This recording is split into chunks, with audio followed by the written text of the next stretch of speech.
Vou mudar a cara desse coelho aqui, gente, porque eu fui ver nos outros vídeos, ele tá com uma cara meio de psicopata. Eu espero que as pessoas não se importem na hora que forem assistir o vídeo, porque eu fiquei encarando aquele coelho e fiquei, meu Deus do céu, parece que aquele coelho está encarando a minha alma. Espero que... Ai, as pessoas assistam os outros vídeos porque eles estão muito bons. Mas vamos pro vídeo de agora.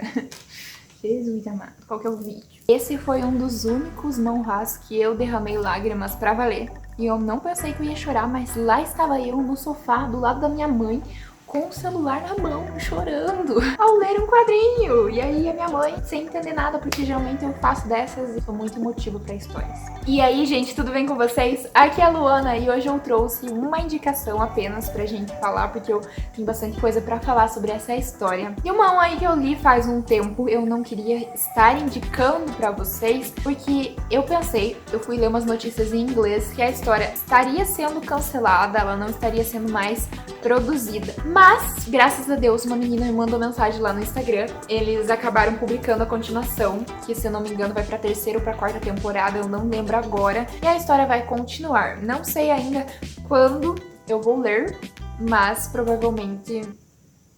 2000 years later. Ah, sei lá quando que eu vou ler, gente, mas não importa.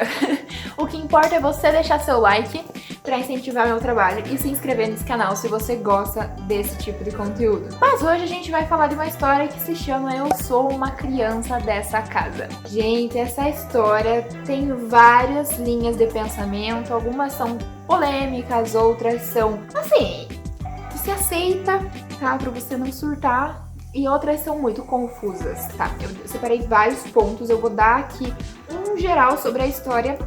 Basicamente, a nossa protagonista, que é a Stella, ela é filha de uma prostituta. E aí essa mãe, super carinhosa, linda, maravilhosa, só que não, agarra essa criança, leva pro pai e fala, viu, essa criança é tua.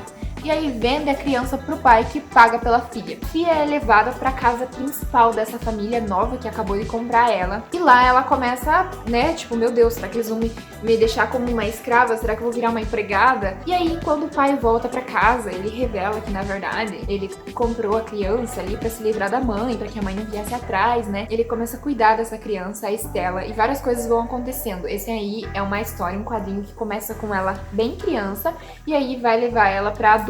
Momento, né, que eu li até agora, ela já tá adulta, ela já amadureceu, porque ela usava muitos vestidos, muitas roupas com laços, cores coloridas, e acontecem umas coisas na vida dela que fazem com que ela amadureça e ela abandona esse estilo menininha dela, então ela tá numa fase mais madura. Mas no começo da história ela é bem criancinha e assim, é uma história fofa, com coisas muito pesadas e assuntos meio polêmicos se você parar pra pensar sobre ela. Por quê? A primeira coisa que eu separei aqui é sobre a idade dos protagonistas e é um ponto que eu acho que pega bastante pra quem leva isso a sério.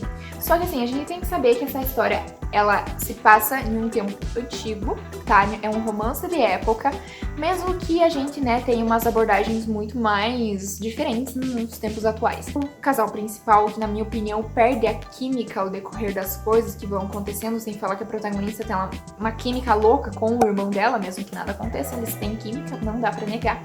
Mas enfim, o protagonista é a Stella e o Amel. E o que acontece? A Stella, ela é criança e o Amel já tem 18 anos, né?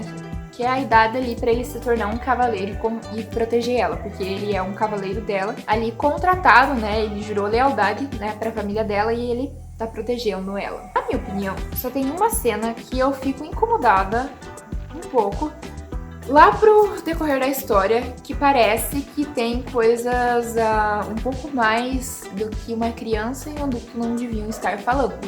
Mas fora essa única cena, o resto não me incomoda, tá?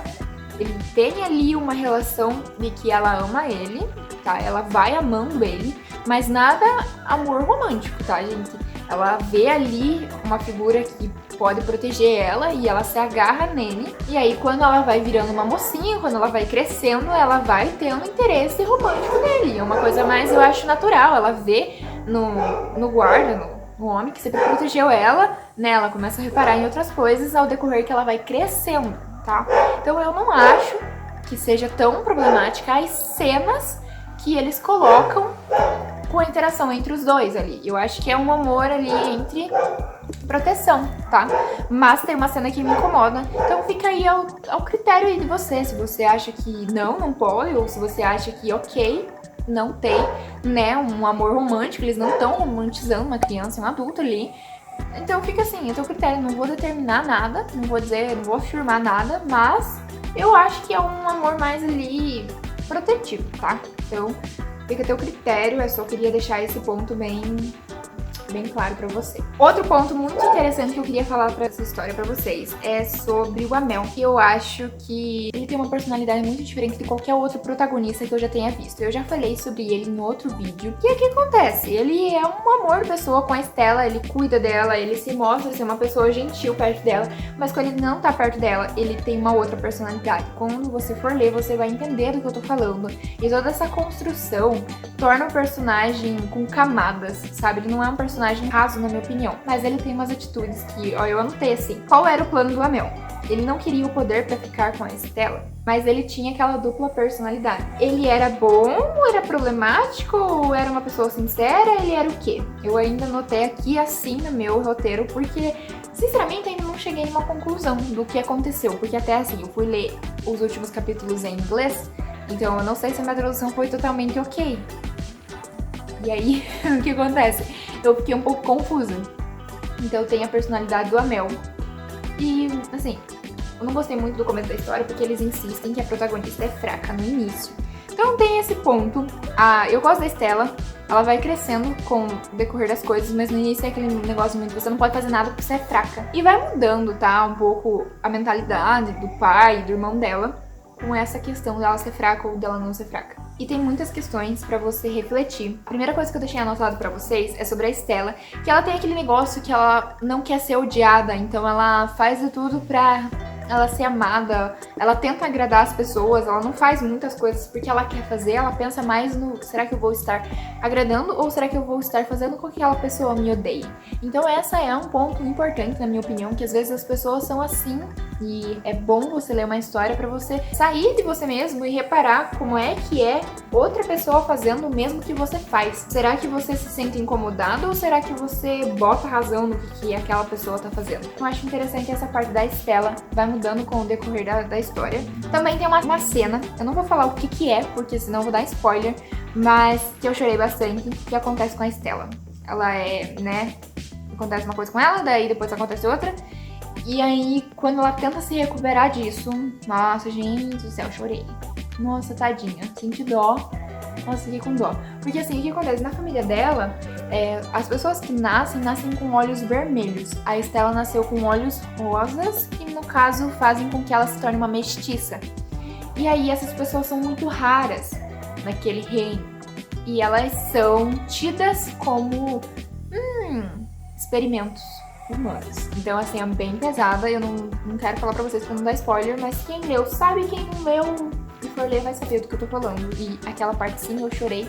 Eu achei ela bem construída e tocante. E tem a questão da fantasia da história, porque ele é um romance de época com fantasia. O que acontece, gente? Eu acho que o autor, talvez, não saiba construir tanto um mundo de fantasia, porque é uma salada de fruta, gente do céu, tem tanta coisa nessa história que você não tem um foco. Tem sobre a profecia da Stella, tem sobre o nome do dragão, tem sobre o dragão que se transforma numa pessoa, tem sobre os poderes dos elementais, tem os espíritos e que se você usar muita magia, você vai ser consumida por eles. Tem a questão dos olhos, tem a questão deles serem mestiços, sabe? É uma salada de frutas tão grande. Eles colocam tanta fantasia, tanta forma de fazer magia, tantos caminhos diferentes sobre curar a terra, porque tem sangue de demônio, e aí o sangue de demônio destrui a terra. Deve ter umas coisas muito piradas e muita informação. Então eu acho que isso pesa na história e ela se torna confusa depois de um tempo. E também anotei aqui que os espíritos são reis e também tem pedras falantes que a Stella consegue ouvir. Gente, é uma salada de fruta muito grande. E eu também, não sei se eu já falei isso no início, mas provavelmente não abordei muito assunto, que ela tem várias reflexões.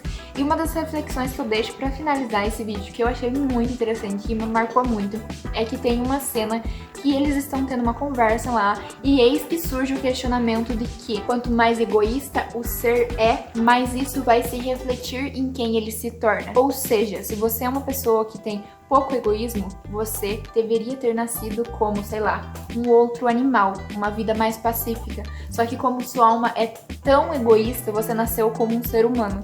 E talvez quanto mais egoísta, às vezes numa posição diferente você nasceu na vida.